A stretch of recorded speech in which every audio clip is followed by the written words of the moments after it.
Hey, Brown Girl Banter. Hey, Brown Girl Banter. As you see, we're back. Same position. Yep. Same shirts. Same shirts. We knew that talking anything about mental health therapy was going to be an extended conversation for us. Yeah. And so we wanted to make this kind of a two-part, we made this a two-part series because we wanted to ensure that we, separated the two to talk about the, community as a whole and some barriers or some holes and deficiencies we saw there. But we also are like, well, we don't want to leave you like, okay, Debbie down there's like, and so how do we solve it? How do we solve this problem? And so one of the big things, if you follow either of us on social media, you will see that we have probably either posted about this, had a discussion about this. Yeah. If you follow I Am Brown Girl Banter on Instagram, you've probably seen us talk about this. The importance of the role of the church. Yes.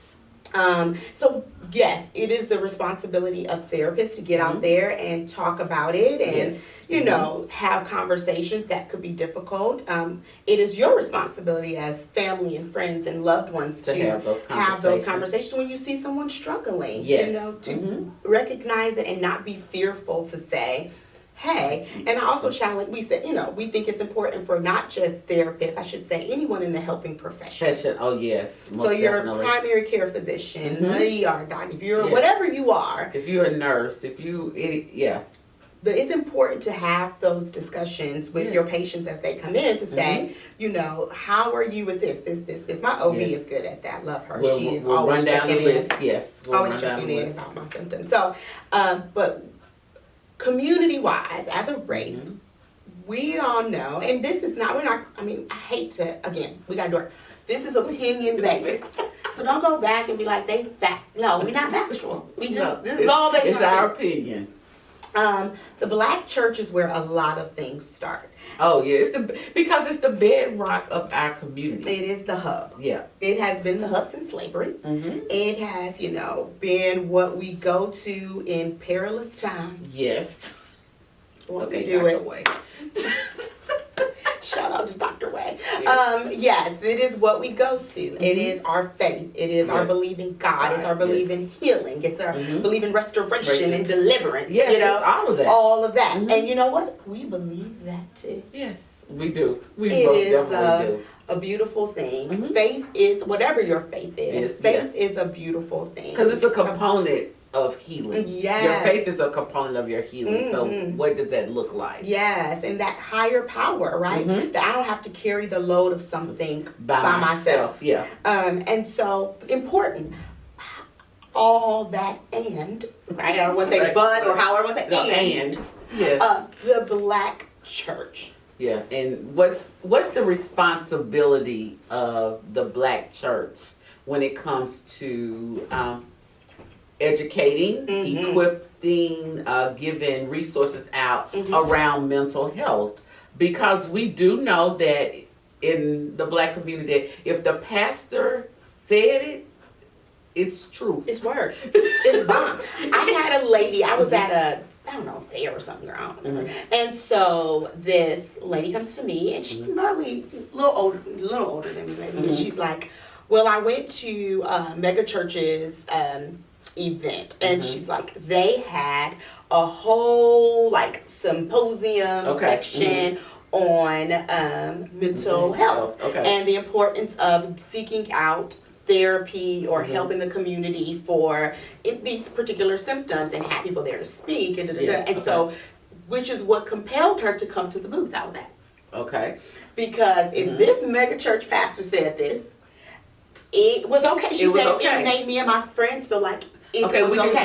We could seek out resources. And if that wasn't even her pastor, she didn't even go to that church. She was just at the conference and heard it. Yeah. And made her say, well, then we were like, yeah, girl. And then they ended up having this conversation about the things that they have been dealing with. Yes. And we're like, man, we should probably seek some help.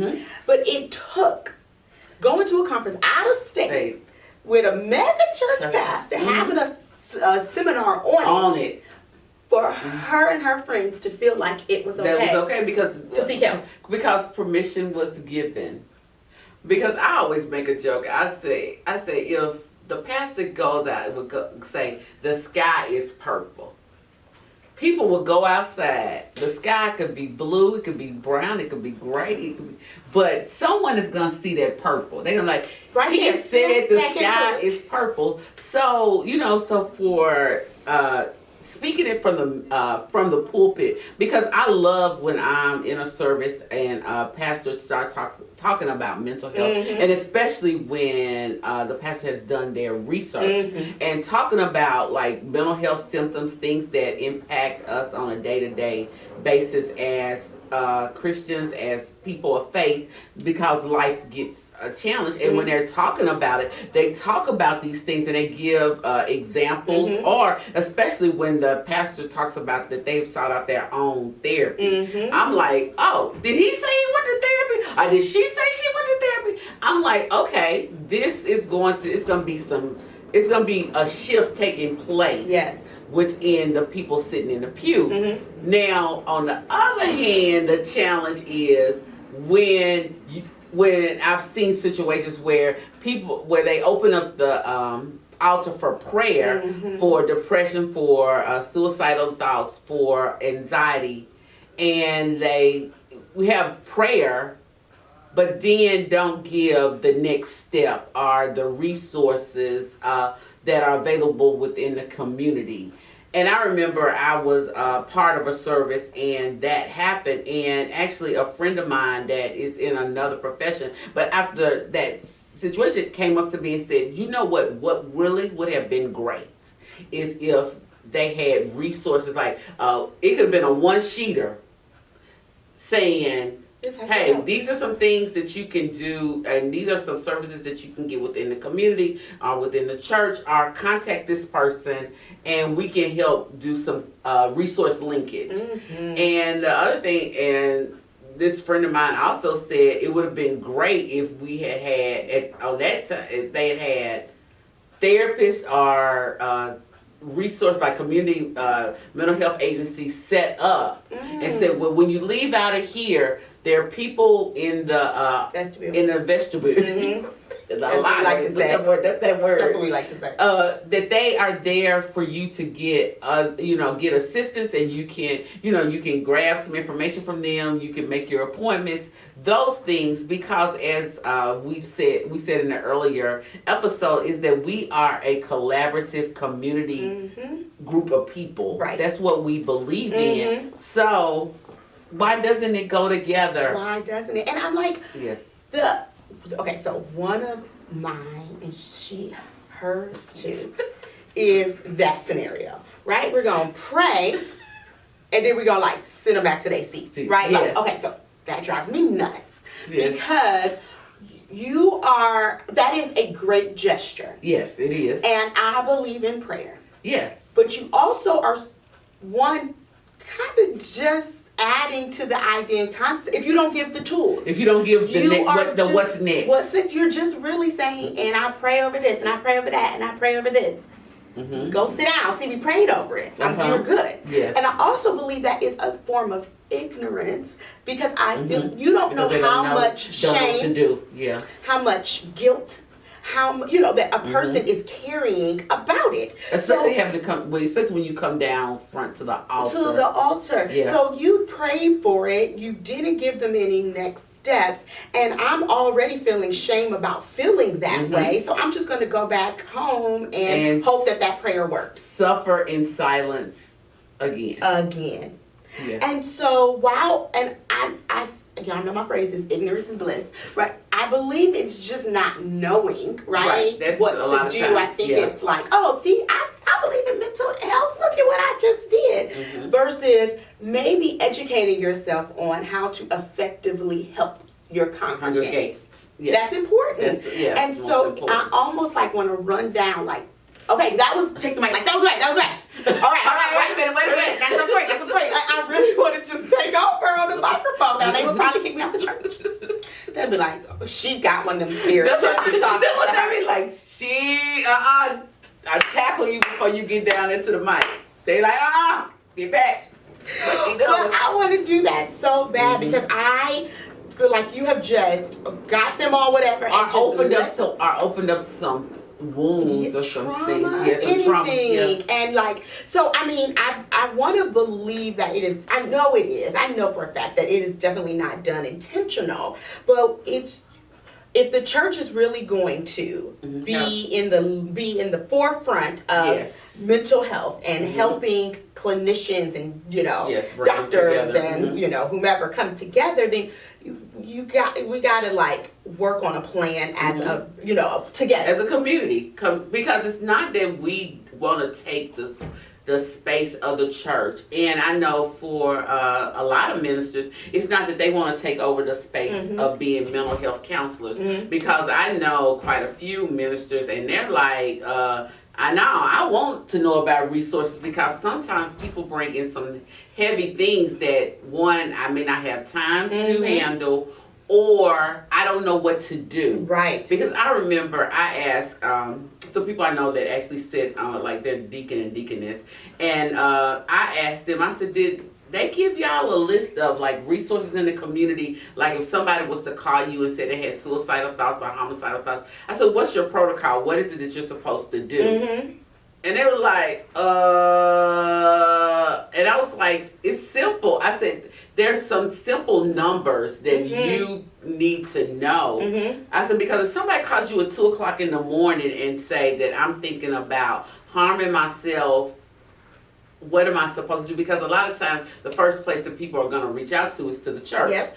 And when the ministry leaders or the ministry staff don't know what to do, then that causes, and I know sometimes it's about liability, people don't want to be liable, but if I can give you a number, because I was like, oh, you just give them the crisis number. I was like, give them the crisis number, and I said, you can be on the line with them and then hand it off, or I was like, give them something so that they can, get the help that's needed, because what some people don't understand, here in the state of Tennessee, everybody's considered a mandated reporter, so that if someone says to you that they're going to harm themselves or harm somebody else, you are mandated by law to report.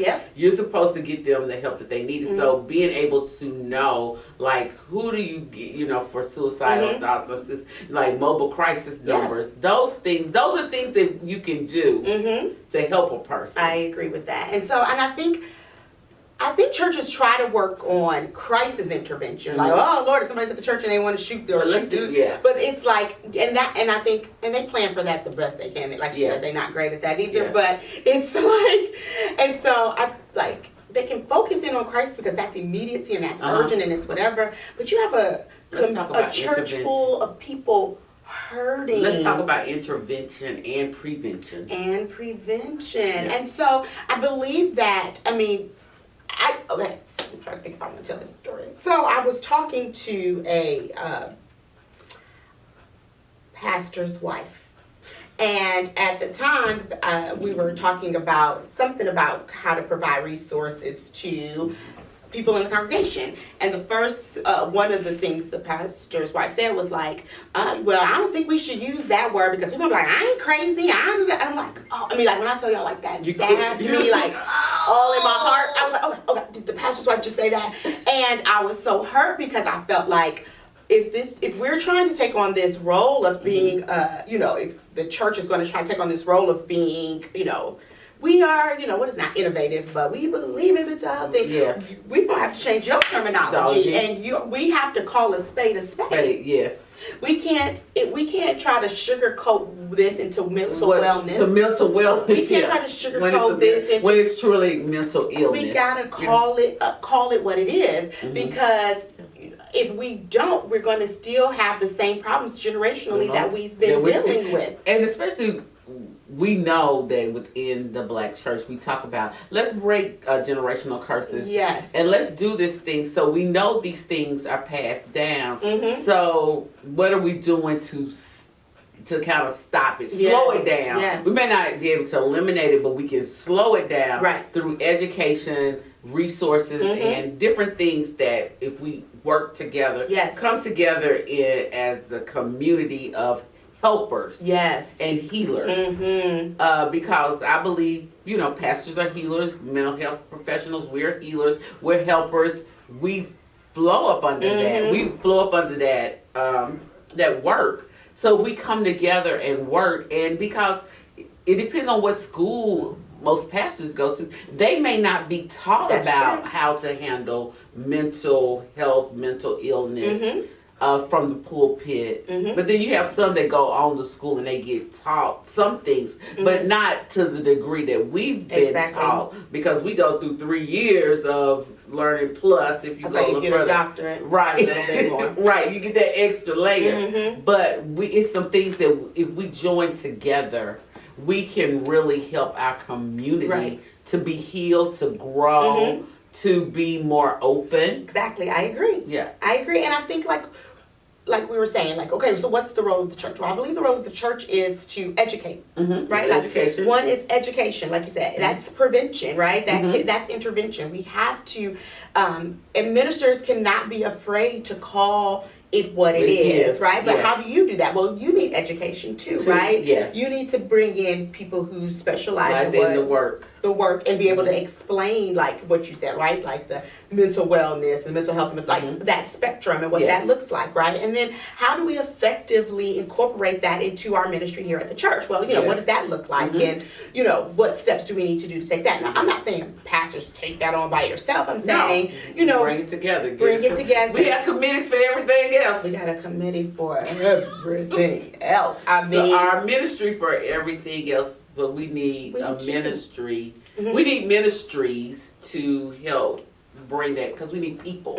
I agree, and we can't be afraid to say what that person is experiencing is depression, is anxiety, is, you know, like we have to be willing to say what it is so that people can get the help they need. You know, like people will go, I know people who go to their primary care physician to get their psych meds, and I'm like, but there's a psychiatrist for that, right? Like, so who specializes in what you're going through. They know more, because we know PCPs a lot of times, but what's the latest that the drug is pushing. Exactly. And so connecting all, you probably in your church might have somebody, big or small church, that is in all of these avenues. Yes. And so utilizing those individuals, what you have, you know, not, you know, it may not be to do services, but as a resource because of knowledge. And you might be at a church where you have been filling in your spirit or your inner self to say,